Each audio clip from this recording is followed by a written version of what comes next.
Hi everyone, Rick Bray with the Plick team at Broomtauga Bosies, and maybe you're wondering to yourself, or out loud, which if you were wondering out loud, please note you are talking to a recording. But still, hey Rick, if this is a whole series on Windows 11, why are we looking at Windows 10? Because this is Windows 10.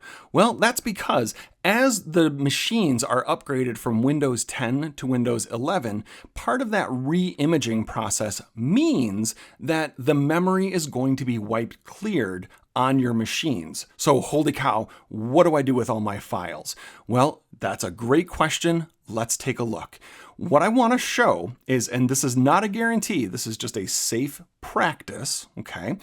You have some icons on the computer that you probably knew about. You have this PC up in the left-hand corner, and down in your taskbar, there might be the File Explorer, right?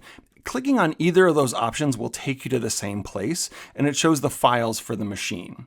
And what I want to showcase is when they re-image your machine, your network drive, which is often but not always listed as like an H drive, but it's going to have your name on it, right? Whether it's your first name and last name, like it shows here for me, or if it's your email address, whatever the case, that drive will still be there because it's a cloud drive that's available on your machine.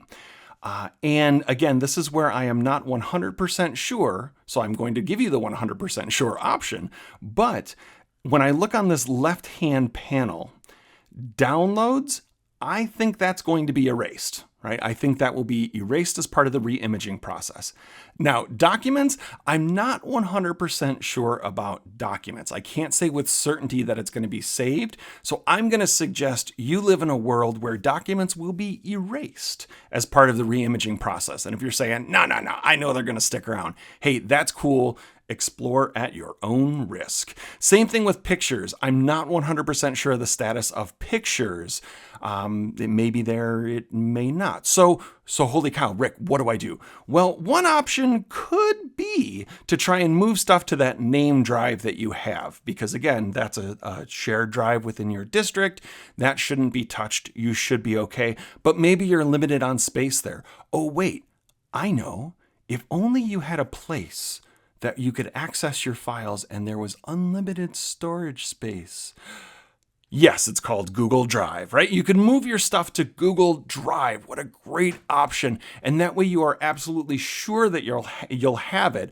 Additionally, you don't have to have your computer to access it. You can access it anywhere, which also means if your files are in Google Drive and something happens to your machine and it has to be re-imaged, before you have a chance to back things up, they're already backed up on Google Drive. So just a bunch of reasons why you may want to move to that method. Now, I do want to show when you go to Google Drive, you do have the option to upload things by a folder, not just as individual files, right? When I'm here in my home space or in my drive, whichever case you want to be in, they'll both get things to the same location.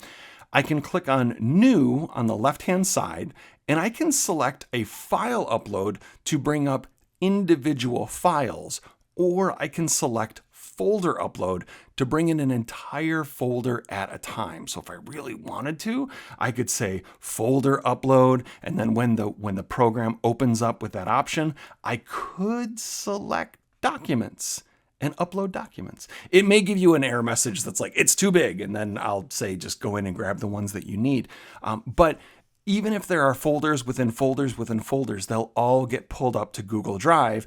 And chances are the network speeds that you have on a hardwired machine in your district are faster than what you have at home. So doing that transfer is going to help. So backing up your files before the re-imaging process happens, really, really important. And storing them in Google Drive is also just really helpful for you in the event that something does happen, because the Google Drive system is backed up. So there you go. Just a real helpful note to know prior to switching to Windows 11. Thank you so much for watching this video. If you have any comments, suggestions, throw them down below. I'd love to see them. If you found this video useful, please feel free to give it a thumbs up and subscribe to this channel to get updates and notification when new content is posted. And as always, thanks for watching.